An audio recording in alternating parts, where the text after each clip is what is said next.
इल्लल्लाह मुहम्मदुर रसूलुल्लाह आमीन या रब्बल आलमीन। मिस्टर चेयरमैन, मैं आपका शुक्रिया अदा करता हूँ। ये जो वाक़या आज हुआ है पुलिस लाइन की मस्जिद में, इसमें इमाम मस्जिद समेत 30 नमाजी शहीद हो गए और तकरीबन 400 से ज़ायद ज़ख्मी हैं, जिसमें से कुछ बहुत ही सीरियस ज़ख्मी हैं। मिस्टर चेयरमैन, मैंने दुआ और फातिहा और सेहतियाबी की दुआ भी पढ़ी, लेकिन मैं एक दफ़ा फिर शुहदा की माफ़िरत की दुआ करता हूँ, ज़ख्मियों की सेहतियाबी की दुआ करता हूँ और जितने भी पसमानदगान हैं उनके लिए अल्लाह से बेहतरीन सब्र की दुआ करता हूँ। सच्ची बात यह है कि ये इतना दिलखराश वाक़या है कि इसको बयान करने में, इसकी मजम्मत करने के लिए अल्फाज नहीं मिल रहे। यह बदतरीन दहशतगर्दी और दरिंदगी है जिसमें अल्लाह के घर को, मासूम और बेगुनाह मुसलमानों को जो अल्लाह के हुजूर सिजदारेस होने के लिए आए थे, उनको शहीद किया गया और अल्लाह के घर को मासूम लोगों के खून से रंगीन कर दिया गया। मैं इसकी मजम्मत करता हूं मिस्टर चेयरमैन। मैं खैबर पुख्तनख्वा पुलिस को खिराजी तहसीन पेश करता हूं।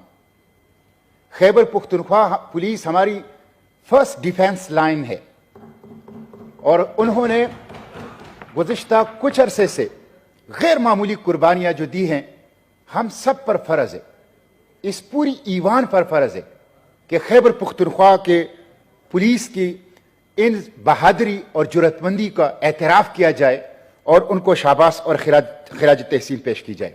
और मैं IGP पुलिस खैबर पुख्तनख्वा और खैबर पुख्तनख्वा पुलिस से बिलखसूस इस वाक़े पे ताज़ियत करता हूँ। मिस्टर चेयरमैन, इस वक्त खैबर पुख्तनख्वा में टारगेट किलिंग हो रही है, बदतखोरी है, दहशतगर्दी है, बम धमाके हैं और दहशतगर्दों का राज है, टारगेट किलर्स का राज है। हुकूमत नाम की कोई चीज नजर नहीं आ रही। अवाम बेबस हैं, अवाम बेयार व मददगार हैं। सिर्फ मई से दिसंबर तक 8 माह में जो हमारे गुज़िश्ता वज़ीर आला गुजरे हैं, ये उनकी स्टेटमेंट है कि मई से दिसंबर तक खैबर पुख्तनख्वा में 376 हमले हुए हैं। आप इससे अंदाजा कर सकते हैं कि खैबर पुख्तनख्वा मैदानी जंग है। खैबर पुख्तनख्वा के अवाम वो कत्ल हो रहे हैं और खैबर पुख्तनख्वा की सरजमीन वो खून से रंगीन है और खैबर पुख्तनख्वा का वजूद वो जख्मी है। मिस्टर चेयरमैन, अगर APS वाक़े की तहकीकात बेलाग तहकीकात होती, अगर बनू जेल तोड़ने की बेलाग तहकीकात होती, अगर स्वात में जो लोग आए थे 400-500 की तादाद में और जिसने एक DSP और एक आर्मी के मेजर को अगवा किया और हुकूमत ने, उस वक्त की हुकूमत ने जरगे के जरिए से उनको रिहा किया, अगर उस वाक़ये की तहकीकात होती, अगर बनू CTD के दफ्तर पर कब्जे उसकी तहकीकात होती, तो आज पुलिस लाइन की मस्जिद में इतना बड़ा वाक़या ना होता। इसलिए मिस्टर चेयरमैन, ये जो पुलिस है, फौज है और अदलिया है, मैं उस दिन कैलकुलेट कर रहा था 2000 अरब रुपए ये गरीब कौम इनको बजट से दे रही है। पुलिस को, फौज को और जुडिशरी को हमारी 2000 अरब रुपए जब गरीब कौम, टैक्स पेयर अपना पेट काट के इनको देते हैं, तो फिर सिक्योरिटी इदारों से ये तवक्को हम रखते हैं और ये मुतालिबा करने में हक बजानिब हैं कि हम उनसे पूछें कि क्यों ये वाकयात हो रहे हैं, हमें बताया जाए कि ये वाकयात क्यों हो रहे हैं। इसलिए मैं ये चंद सवालात आपके तवस्सुस से हुकूमत से पूछता हूं और जो इदारे हैं जिनकी जिम्मेदारी है कि वो हमें बताएं और हमें इन सवालात का जवाब दें। एक तो यह कि हुकूमत का सिक्योरिटी प्लान क्या है। मिस्टर चेयरमैन, ये IGP खैबर पुख्तनख्वा की खबर है। खबर में है कि पेशावर की तारीख में पहली बार थर्मल साइट्स और नाइट विजन गन्स का इस्तेमाल दहशतगर्द कर रहे हैं। थर्मल साइट्स और नाइट विजन गन्स का इस्तेमाल दहशतगर्द कर रहे हैं और पुलिस के साथ ये हथियार नहीं है। तो हम ये पूछना चाहते हैं हुकूमत से, एस्टेब्लिशमेंट से, फौज से, इंटेलिजेंस इदारों से कि आप लोगों का सिक्योरिटी प्लान क्या है। ये कहां पे खराबियां हैं, कहां पे कमजोरियां हैं कि अभी चंद दिन पहले एक डीएसपी शहीद हुआ, उससे पहले बनू सीटीडी का वाकया हुआ, आज ये वाकया हुआ, तो आप लोगों का सिक्योरिटी प्लान कहीं एग्जिस्ट करता है? अगर करता है तो हमें बताया जाए कि कहां है। फिलहाल लग तो ये रहा है कि हमारी सिक्योरिटी इदारे, हमारे इंटेलिजेंस इदारे वो नाकाम है और कोई सिक्योरिटी प्लान नजर नहीं आ रही। हमारे बाजार, हमारे मसाजिद, हमारे इनोसेंट लोग वो इस वक्त टारगेट में है। तो एक सवाल तो मेरा यही।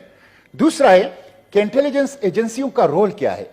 मिस्टर चेयरमैन, इंटेलिजेंस एजेंसियों का मतलब यह है, इंटेलिजेंस वो होती है जो खतरा वकू होने से पहले उसको गैर मौसर कर ले। खतरा वकू होने से पहले, वाकया होने से पहले उसको लोकेट करे और उसको वाकया ना होने दे। ये तो कहां, हमें तो कोई इंटेलिजेंस नजर नहीं आ रही। कहां है हमारी इंटेलिजेंस एजेंसियां कि जो रेड जोन के अंदर, पुलिस लाइन की मस्जिद के अंदर धमाके हो रहे हैं, तो कोई इंटेलिजेंस जो है वो हमें नजर नहीं आ रही। इस्लामाबाद समेत मुल्क में जो दहशतगर्दी के वाकयात हो रहे हैं और जो स्लीपर सेल्स हैं, हमें कहा जाता है स्लीपर सेल्स हैं, तो उन स्लीपर सेल्स को अनअर्थ करना और उनको खत्म करना, उसके लिए हुकूमत क्या कर रही है?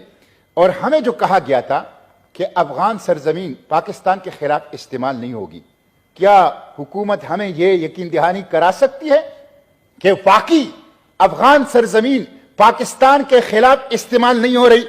और मिस्टर चेयरमैन, मैं यह सवाल भी पूछ के अपनी गुफ्तगू समेटता हूं कि आपने बॉर्डर के ऊपर फेंसिंग कर ली, खारदार तार लगा दी, आपने बॉर्डर के ऊपर फौज बिठाया है, एफसी बिठाई है, आपकी इंटेलिजेंस एजेंसियां है, आपकी पुलिस है, आपकी सिविल एडमिनिस्ट्रेशन है, तो ये दहशतगर्द कैसे वाकयात करते हैं, कैसे ये बम धमाके करते हैं, कैसे हमारे लोग इनके आसान शिकार वो बन जाते हैं?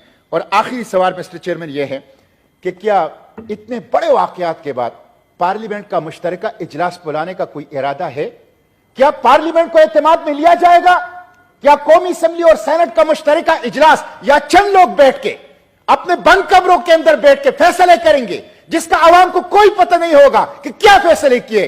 पार्लियामेंट सुप्रीम है, पार्लियामेंट को अभी तक एतमाद में नहीं लिया गया, न स्वात के वाकयात पर, न बनू सीटीडी के वाकयात पर, न पेशावर में डीएसपी की शहादत के वाकये पर, किसी वाकये पर न पार्लियामेंट को एतमाद में लिया गया है और न पार्लियामेंट के कलेक्टिव विजडम को इनकारपोरेट किया गया है। इसलिए पार्लियामेंट का मुश्तरका इजलास बुलाएं, ओपन इजलास नहीं कर सकते, इन कैमरा बुलाएं, हमें बताएं खैबर पुख्तनख्वा में ये लोग क्यों कत्ल हो रहे हैं, हमारी माएं बहनें क्यों रो रही है, हमारे बच्चे क्यों यतीम हो रहे हैं, हमारे नौजवान क्यों कत्ल हो रहे हैं, हमारा खून क्यों बह रहा है, हमें अमन क्यों नहीं मिल रहा?